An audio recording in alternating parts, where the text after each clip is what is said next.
Hello बच्चों, स्वागत है आपका टीवीआई बिहार बोर्ड में। आज बच्चों हम लोग देखने वाले हैं प्रश्नावली 3.5 को, जिसमें कि बच्चों जो है हम लोगों को सबसे पहले तो ये पता करना है कि किसके एक हल है, किसके कोई हल नहीं है और किसके अनगिनत हल है ना।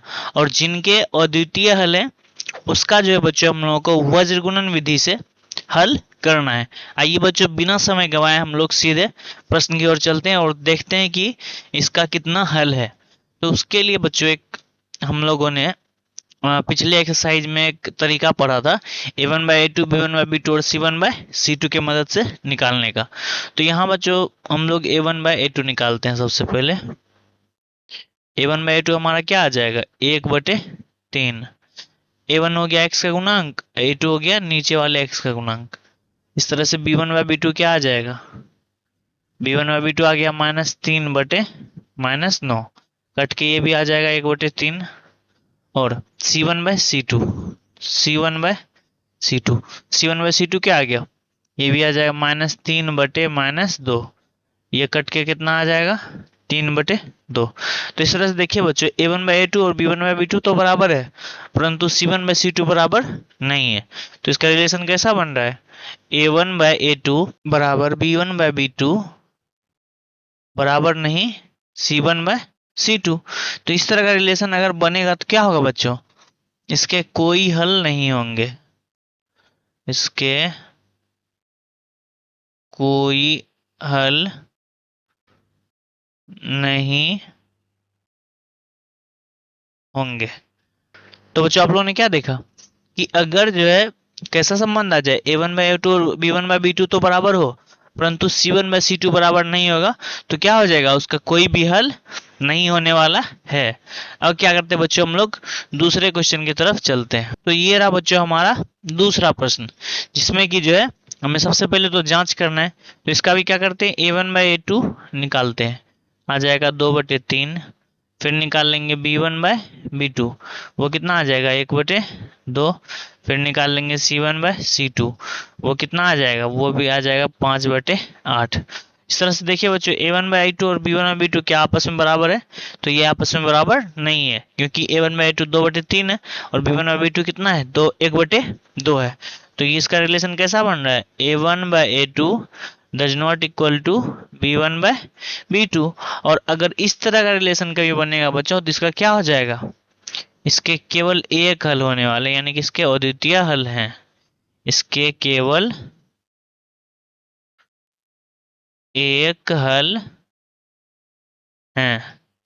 और बच्चों हमें क्वेश्चन में क्या कहा गया है कि जिन भी समीकरण का अद्वितीय हल होगा उसे बच्चों हम लोग को किस विधि से बनाना है, वज्र गुणन विधि से बनाना है। आइए बच्चों हम लोग क्या कर लेते हैं, इसे वज्र गुणन विधि से सॉल्व करते हैं। तो उस विधि में बच्चों, किस विधि में, वज्र गुणन विधि में, वज्र गुणन विधि। इसमें क्या होता है, x बराबर B1C2 माइनस B2C1 बटे A1B2 A2B1। इस फॉर्मूले के मदद से बच्चों हम लोग क्या कर सकते हैं, x का मान निकाल सकते हैं। तो आइए बच्चों हम लोग क्या कर लेते हैं, इसे रखते हैं इसका मान। तो B1 क्या है बच्चों हमारा, B1 है 1, C2 क्या है, C2 है हमारा -8। फिर क्या है माइनस, फिर है B2 क्या हो जाएगा, B2 हो जाएगा 2। और C1 क्या हो जाएगा बच्चों, C1 हो जाएगा -5। फिर बटे A1 क्या है, A1 है 2। और B2 क्या है बच्चों, B2 है हमारा 2। फिर है माइनस A2 क्या है 3। और B1 क्या है, B1 है 1। अब इसे क्या कर लेते हैं बच्चों, हम लोग सॉल्व कर लेते हैं।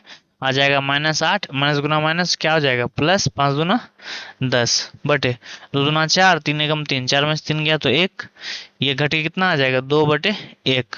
इसलिए x का मान क्या आ गया, x का मान आ गया 2। अब कर लेते हैं y का मान। y बराबर होता है बच्चों C1A2 माइनस C2A1 बटे बटे में हो जाएगा बच्चों A1B2 माइनस A2B1। तो अब आइए बच्चों हम लोग क्या कर लेते हैं, यहाँ मान बिठाते हैं। C1 क्या है बच्चों, C1 है हमारा -5, और A2 क्या है, A2 है 3, माइनस C2 क्या है -8, C2 है -8 गुना A1 क्या है, A1 है 2 बटे A1 क्या है बच्चों, फिर से 2 हो जाएगा, और B2 क्या है, B2 है 2, माइनस A2 क्या है, A2 है 3, और B1 क्या है, B1 है 1। अब इसे सॉल्व करते हैं, -15, फिर माइनस गुना माइनस क्या हो जाएगा, प्लस 8 दूना 16 बटे 2 दूना 4, 4 में से 3 घटाएंगे तो 1, घट के आ जाएगा 1/1। इसलिए y का मान क्या आ गया, y का मान आ गया 1, और हमारा x का मान क्या आ गया बच्चों, 2 आ गया है ना। तो इसे अब जो है दूसरे क्वेश्चन का, चूंकि हल क्या था, अद्वितीय था, यानी केवल एक हल था, इसीलिए बच्चों हम लोगों ने इसे जो है वज्र गुणन विधि से x और y का मान निकाला। अब आइए बच्चों हम लोग क्या कर लेते हैं, इसे इरेज करके अगले क्वेश्चंस को देखते हैं। अब आइए बच्चों हम लोग तीसरे क्वेश्चंस को देख लेते हैं। इसमें भी हम लोग क्या कर लेते हैं, A1/A2 निकाल लेते हैं। A1/A2 क्या हो जाएगा, 3/6, हल करने पे आएगा 1/2। फिर निकालेंगे B1/B2, तो B1 आ जाएगा -5, B2 आ जाएगा -10, हल करने पे आ जाएगा 1/2। फिर निकालेंगे हम लोग C1/C2, ये आ जाएगा -20/-40। इसे भी हल करने पे कितना आ जाएगा, 1/2। तो तीनों क्या हो गया बच्चों, बराबर हो गया। तो इसमें कौन सा रिलेशन बन रहा है, यहाँ बन रहा है A1/A2 बराबर B1/B2 बराबर C1/C2। इस तरह का रिलेशन बनता है। तो कितने हल होते हैं बच्चों, अनगिनत हल होते हैं, अनगिनत हल होते हैं, है ना। और हमें क्या करना है बच्चों, जिसके अद्वितीय हल होंगे केवल उसी का वज्र गुणन विधि से बनाना है। चूंकि इसके अनगिनत हल है, इसीलिए हम लोग क्या करते हैं, आगे के क्वेश्चंस को देखते हैं।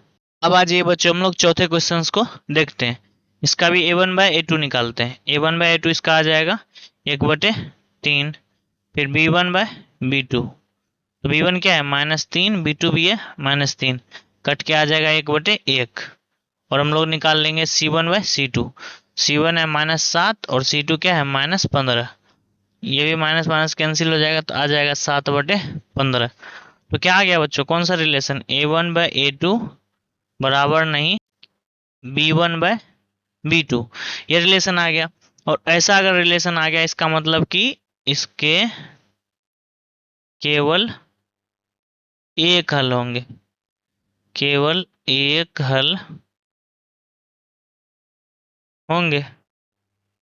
और बच्चों में ऊपर कहा गया है कि जिसके अद्वितीय हल होंगे, यानी कि केवल एक हल होंगे, उसको जो है किस विधि से बनाना है, वज्र गुणन विधि से। आइए बच्चों हम लोग बना लेते हैं इसे वज्र गुणन विधि से, वज्र गुणन विधि से। तो क्या है बच्चों, तो इसके लिए क्या फॉर्मूला आता है बच्चों, x बराबर B1C2 minus B2C1, A1B2 minus A2B1, है ना। इसी फॉर्मूले की मदद से बच्चों हम लोगों को क्या करना है, इसे सॉल्व करना है। तो अब आ जाइए बच्चों हम लोग इसमें मान रखते हैं। तो B1 क्या है बच्चों, यहाँ देखिए आप लोग, B1 क्या है, B1 है हमारा -3, तो B1 के जगह क्या रख देंगे, -3।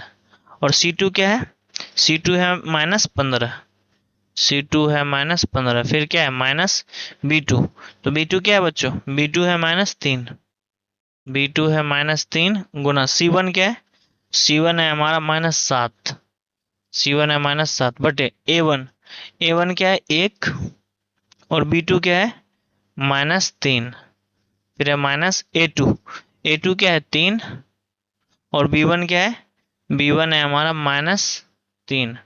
अब इसे सॉल्व करते हैं, क्या आ जाएगा, माइनस गुना माइनस प्लस, 15×3 = 45।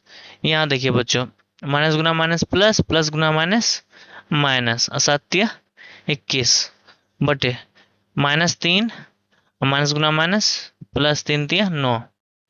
घटे कितना आ जाएगा, घट के यहाँ आ जाएगा, 5 में से 1 गया तो 4, 4 में से 2 गया तो 2, और 9 में से 3 गया तो कितना आ जाएगा 6, और भागा देके कितना आ गया 4।